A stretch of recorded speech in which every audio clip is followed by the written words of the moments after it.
Sundarban express ট্রান্সপোর্টের মাধ্যমে পাঠিয়েছেন inverter মেরামতের জন্য বগুড়া সদর লুৎফর মেনশন মার্কেট সালাম ইলেকট্রনিক্সে।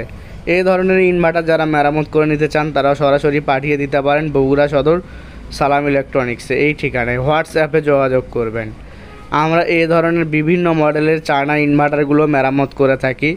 বাংলাদেশের যে কোনো জেলা থেকে আপনারা পাঠিয়ে দিয়ে মেরামত করে নিতে পারবেন। তো এটাও একটা পাঠিয়েছেন সুন্দরবন কুরিয়ার সার্ভিসের মাধ্যমে এক ভাই।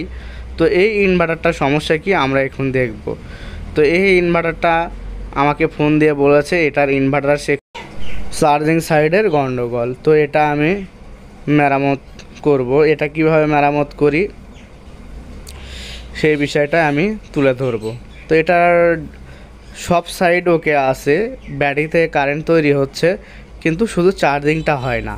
চার্জিং সেকশনে এখানে যে ডায়োড থাকে, ডায়োড, তারপর ফিউজ, এখানকার মসফেট এগুলো মূলত নষ্ট।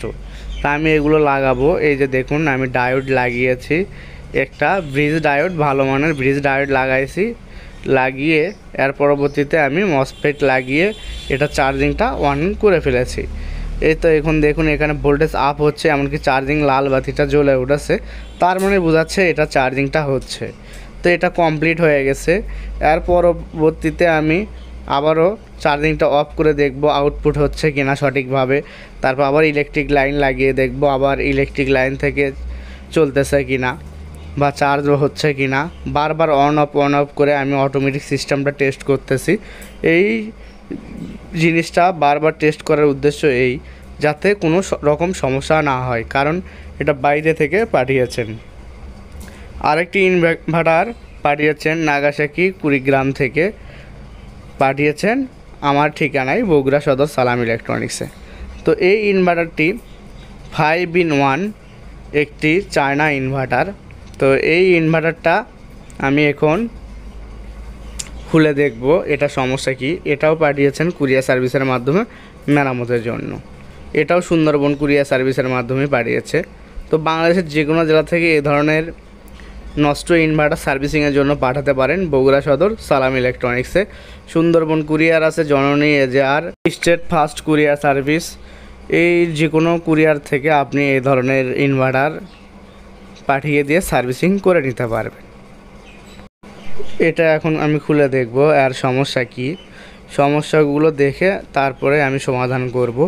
তো এই ইনভার্টারটা একটু জটিল করেছে, এর অসংখ্য নাট দেওয়া আছে। এমনিতেই ইনভার্টারের ক্ষেত্রে অনেক নাটই দেওয়া থাকে, এটা আবার মানে বক্স করছে একটা, আবার তার মধ্যেও একটি ইনভার্টার সেট আপ করছে আর কি।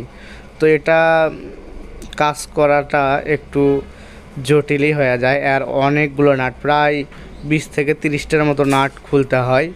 এখানে দেখুন এগুলো নাট, এগুলো সবগুলো নাট খুলে পার্ট বাই পার্ট করতে হবে, করে এটার কাজ করতে হবে। তো চাইলেই সহজেই এটা মেরামত করা সম্ভব না। আবার পিছনে ব্যাটারির লাইন, সোলারের লাইন, সুইচের লাইন, এগুলো লাইন অন্যান্য ইনভার্টারের মতো না, একটু জটিল আর কি। মানে এটা একটা ইনভার্টার, এই ইনভার্টারটা আর একটা বডির মধ্যে তোলার কারণে ইনভার্টারটা বেশ জটিল হয়ে গেছে।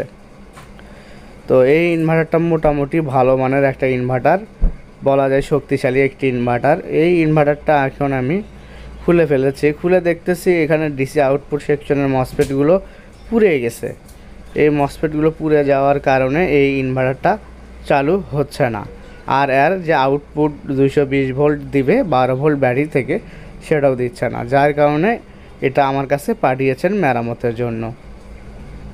তা আমি এই সেকশনের, এটা হলো 50 হার্টজের সেকশন, সেই সেকশনের মসফেটগুলো ঠিক আছে কি না সেটাও দেখব। কারণ এগুলোর মসফেট ডিসি সেকশনে নষ্ট হলে দেখা যায় যে অনেক সময় এসি সেকশনেরও মসফেট নষ্ট থাকে। সেই জন্য আমি এই বিষয়গুলো আমি দেখব, দেখে কাজ করব। তো আমার চ্যানেলে নতুন দর্শক হলে অবশ্যই আমার চ্যানেলটি সাবস্ক্রাইব করবেন, এমনকি পাশে থাকা বেল আইকনটি এনাবেল করতে ভুলবেন না। তো বন্ধুগণ, আমি ডিসি সেকশনের মসফেটগুলো খুলে ফেলেছি, পাশাপাশি এসি সেকশনের মসফেটও খুলে ফেলেছি, কারণ ডিসি এবং এসি দুই সেকশনের মসফেট নষ্ট হয়ে গিয়েছে। তো সেগুলো আমি আবার চেক করতেছি এটা নষ্ট হওয়ার কারণ কি। এটার যে বোর্ডে যে রেজিস্টারগুলো থাকে এই রেজিস্টারগুলোও নষ্ট হয়ে গিয়েছে, যার কারণে এই মসফেটগুলো সহজেই নষ্ট হয়ে গেছে। তো আমি এটার ডিসি সেকশনের গেট ভোল্টেজগুলো দেখলাম, এই ভোল্টেজগুলো যদি সঠিক না থাকতো সেই ক্ষেত্রে মসফেট লাগালেই সঙ্গে সঙ্গে আবারও নষ্ট হয়ে যেত। এই জন্য আমি ডিসি সেকশনের আউটপুট ফিডব্যাক যে ভোল্টেজটা হয় সে ভোল্টেজটা দেখলাম, সেটা সঠিক আছে। এখন আমি এখানে মসফেট লাগাবো ভালো মানের তামার মসফেটটা আমি এখানে ব্যবহার করছি, কারণ এটা উন্নত মানের একটি ইনভার্টার। তো এখানে বোর্ডের বেশ কিছু লাইন পুড়ে গেছে, এই লাইনগুলোও আমি সোল্ডারিং আয়রনের সাহায্যে সোল্ডার করে দিলাম। দেওয়ার পর মসফেট লাগানো কমপ্লিট হওয়ার পর এখন আমি দেখতেছি এসি আউটপুট সেকশনের ফিডব্যাক ভোল্টেজটা সঠিক আছে কিনা। এই ভোল্টেজগুলো যদি সঠিক থাকে সেই ক্ষেত্রে আমি আবারও মসফেট লাগাবো। এগুলো যদি আমি না দেখি কোনো কারণে সেই ক্ষেত্রে মসফেট লাগানো নষ্ট হয়ে যাওয়ার সম্ভাবনা থাকে, যার কারণে আমাদের ফিডব্যাক ভোল্টেজগুলো দেখতে হয়। তো এটা মোটামুটি আমার সব সাইড দেখার সম্পূর্ণ হওয়ার পর মসফেটগুলো লাগানো সম্পূর্ণ হয়ে গেছে। তারপরে আমি এটা দেখতেছি আউটপুট আসে কিনা। তো এটা অলরেডি চালু হয়ে গেছে, আউটপুট ভোল্টেজ আসতেছে। এখন আমি ইলেকট্রিক লাইন দিয়ে দেখব ইলেকট্রিক লাইনে চলে কিনা। এখন এটা ব্যাটারি লাইন থেকে চলতেছে, যার কারণে ব্যাটারি ভোল্টেজ দেখাচ্ছে 11.8 ভোল্ট। এখন আমি এটাই যদি ইলেকট্রিক লাইনে দিই তখন ওই 11.8 ভোল্টটা বাড়বে, তখন ভোল্টেজটা বাড়বে। আর ভোল্টেজ বাড়লেই বোঝা যাবে যে এটার চার্জিং হচ্ছে। এই যে দেখুন 13.1, 13.23 এইভাবে চার্জ উপর থেকে উঠতেছে, তার মানে এটা চার্জিং হচ্ছে। আর যখন আমরা ইলেকট্রিক লাইন অফ করে দিব তখন চার্জিংটা অফ হয়ে যাবে, তখন ব্যাটারি ক্ষয় হবে, তখন ব্যাটারির ভোল্টেজটা নিচের দিকে নামে আসবে। এই হলো বিষয়।